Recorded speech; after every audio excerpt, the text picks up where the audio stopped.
Is the PS5 facing an existential threat? Here's how the Switch 2 is going to compete with the PS5, and the PS5 Pro is out there.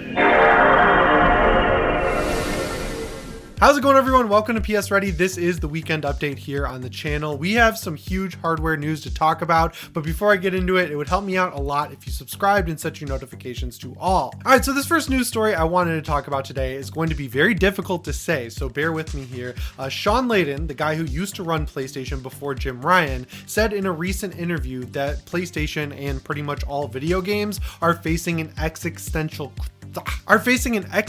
threat. I don't know why that word is so hard for me to say. I just get tripped up on certain words sometimes, but I did that like 100 times. He listed out a lot of factors, but the two things he really hammered in on are consolidation. So like Xbox and PlayStation buying up all these studios like Activision, Bethesda, Insomniac over on Sony's side, and Bungie on Sony's side as well. And then of course, how much more expensive games are getting, because games are like competing with movies at this point. I'm pretty sure I saw that Starfield had a like $200 or so million budget. We saw that The Last of Us Part 2 and Horizon Forbidden West had roughly the same budgets as Starfield. And yeah, these AAA games are starting to creep up higher and higher in price. And if they don't sell well enough to recoup their dev costs, we end up with this situation like Volition, where they said, hey, here's the new Saints Row. Everyone came back and said, this is not Saints Row. We don't want this. Go back to the drawing board. And then they went on Twitter and doubled down, and no one bought the game, and now their studio is shut down. Sony was actually ruthless about this during the PS3 and early PS4 generation and the Vita generation. The one studio I always think of is Zipper Interactive. If you don't remember them, like you're too young,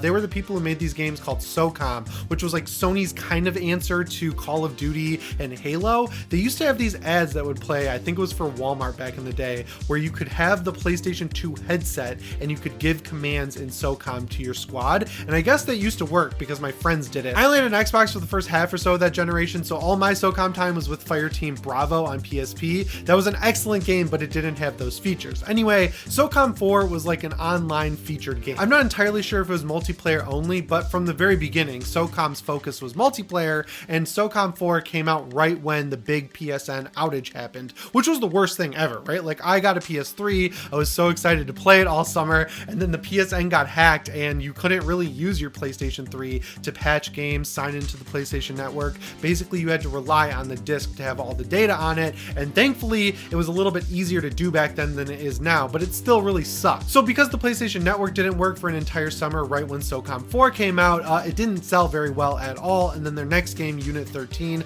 on the Vita, was like a 7 out of 10 game. It was a launch window title. I actually thought it was pretty good. It was like a mobile game style thing where you had multiple missions that you tried to run through as fast as possible, but that didn't sell very well either, and Sony shut them down. Same thing goes for Studio Liverpool, the people behind Wipeout, which is crazy because they're one of Sony's first acquisitions ever, just so that they could get an engine that worked really well with the PlayStation 1, and then they ended up getting shut down. So yeah, Sony was ruthless about this back in the day, just because if you don't make enough money with your game sales, it's not worth keeping your studio open. And now we're seeing that across the entire industry, and it's just going to get worse. The third threat console gaming is facing is how long games take to develop these days. When you get higher fidelity games that have tons of visual effects and tons of powers and huge open worlds, like something's got to give, right? Like it can't all be Call of Duty where you have the most developers of any game working on one project for an entire 3-year dev cycle while 2 other studios are doing the same thing, and then you get in that tandem 1-year release cycle with all those studios. Other studios can't afford to do that. It's just like not feasible. So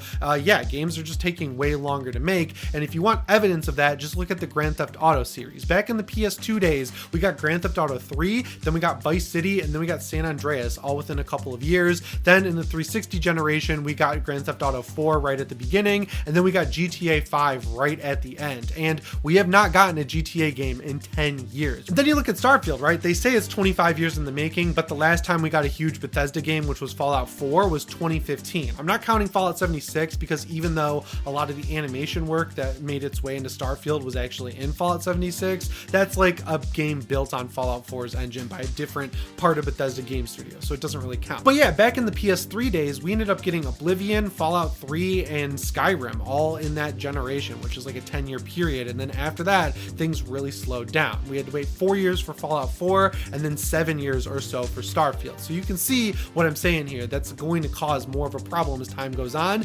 because it's just going to take longer and longer, and there's no real way to fix it. And another frustrating thing is that the one way developers seem to combat this is by just homogenizing their engines. They're all going with Unreal Engine, and I see this with Starfield. Everyone's like, man, they should have built this in Unreal 4. Unreal Engine 4 is not this cure-all engine that everyone seems to think it is, and it has the most problems of any engine I've encountered over the past generation or so. It is nice that you're able to make a bunch of different styles of games in it, because if you look at Unreal Engine 3, it felt like for a minute every game coming out on Unreal Engine 3 looked like Gears of War, so the Unreal Engine 4 is a little bit better in that regard. But you look at all the games coming out on Unreal Engine, and like for every one that works great and is super well optimized at launch, there's like 9 or 10 other ones that just run and look like garbage. And if you're on PC, you know that Unreal Engine compilation stutter is real. It's so frustrating because even when games come out and say that they're compiling shaders at the start, 9 times out of 10 it doesn't compile any of the shaders, and then the 9.5 out of 10th time it still does 95% of them and still leaves some shaders unaccounted for, and then you still get stuttering when that animation happens. And then when the game gets patched or you get a graphics card update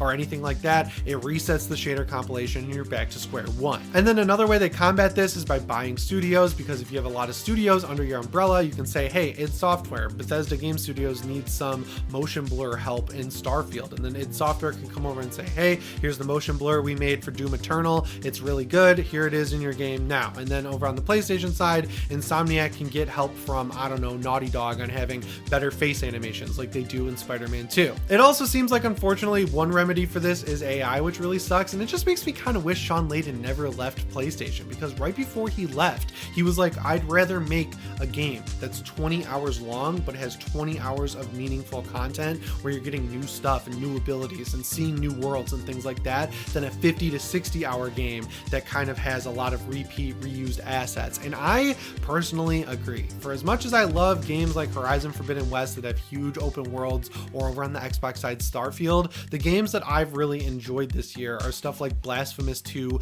Dead Space, and Resident Evil 4, which are single player, narrative driven, combat and gameplay focused games. And we do get that a lot from Sony, but like for every game like The Last of Us Part 1 and 2, we also have to get stuff like Ghost of Tsushima, which Ghost of Tsushima is a great example of what I'm talking about, where that game had tons of meaningful content. It's not the longest game in the world, but everything you're doing in that game is fun, and I feel like that's what Sony needs to continue chasing. But yeah, that's Shawn Layden's take on the industry. I kind of see where he's coming from, right? Like something's got to give. The budgets are increasing too much, and we're seeing this already start to buckle over on the movie side, and it looks like that strike is going to start affecting voice actors. So who knows, guys? I don't really know. This is like a crazy news story, but you can see what he's talking about. All right, next up here, let's talk about the Nintendo Switch 2, because this rumor that it's like comparable to the PlayStation 5 is once again going around, and I am happy to say that if you watched the last time I talked about this and I predicted how it's going to reach PS5 levels, I was right. But if you didn't see that, basically what I'm saying is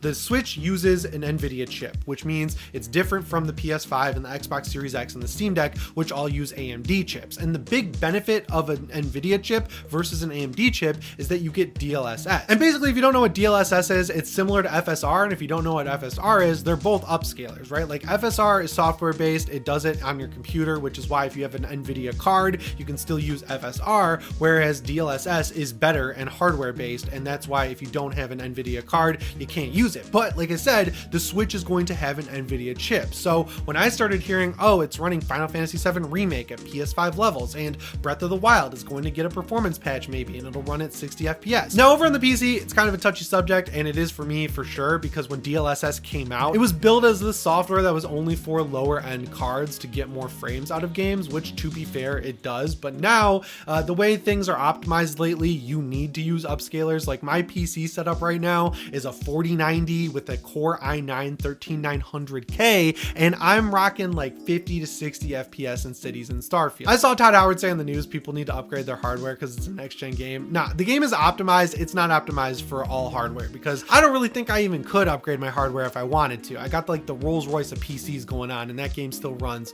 below 60 FPS. That is unless you use DLSS with frame generation, which is something that I'm really curious if the Nintendo Switch is going to have, because frame generation was just added to Jedi Survivor, and basically what it does is it effectively doubles your frame rate and smooths things out. So if you're running a game at like 40, it'll double it to 80 FPS, or if you're running a game at 50, it'll double it to 100 FPS. And the way it does that is by using an AI algorithm thing on your actual graphics card to make a frame that goes in between your frame and the one you might have dropped. So you won't see stuttering, you won't get lower FPS, and it's not a true frame. It doesn't make the game automatically run as if it was at 60 FPS locked, but it's a better effect than running the game below 60 on a V-synced monitor, which is what every game does. I'm also not convinced that Nintendo's going to put a 1080p screen in this thing. I think it's 900p max, but most likely will be 720p. And the smaller the screen, like if you're using that smaller resolution, you're going to have to use less DLSS. It's going to have to upscale from a much higher resolution, so it'll look better overall in a handheld.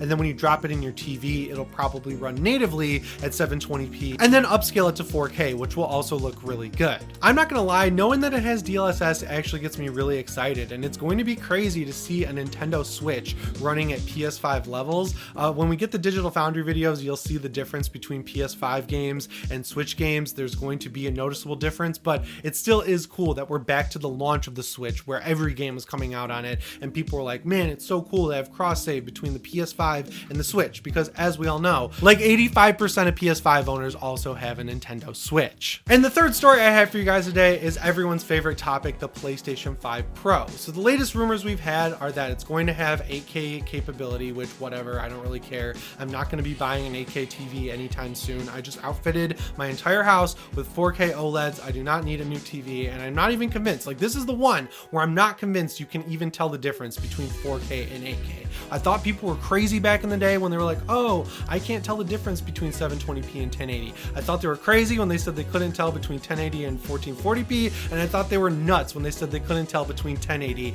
and 4K. But if you're telling me that 8K is gonna look that much better, I don't really think so. I understand that movies, when you do them on film, like you film them with film, they are technically 8K, but like I think 4K scans of movies look just fine, and games can't even run natively on 4K on the PS5 or Xbox Series X at this point, unless you're talking like an indie game like Dead Cells. So I don't even want to think about Ghost of Tsushima 2 or 3 running at 8K. No, what I think the big feature is going to be with the PS5 Pro is definitely FSR3, right? You're going to get that frame generation. Games are going to be able to run at 120 FPS, and they're going to really push 4K 60, right? They're going to say, well, frame generation with maybe some artifacting if you want to play at higher FPS, like 120. But if you want to play in the quality mode, which I'm assuming will be 4K 60, you've got the PS5 Pro for that as well. And honestly, that's going to be a pretty tantalizing upgrade for a lot of people. I think people are going to be upset, especially considering the Xbox Series X is not getting a mid-gen refresh if Microsoft is to be believed. But once they see that smooth as butter 60 FPS badge on the side of the console, they're going to be like, man,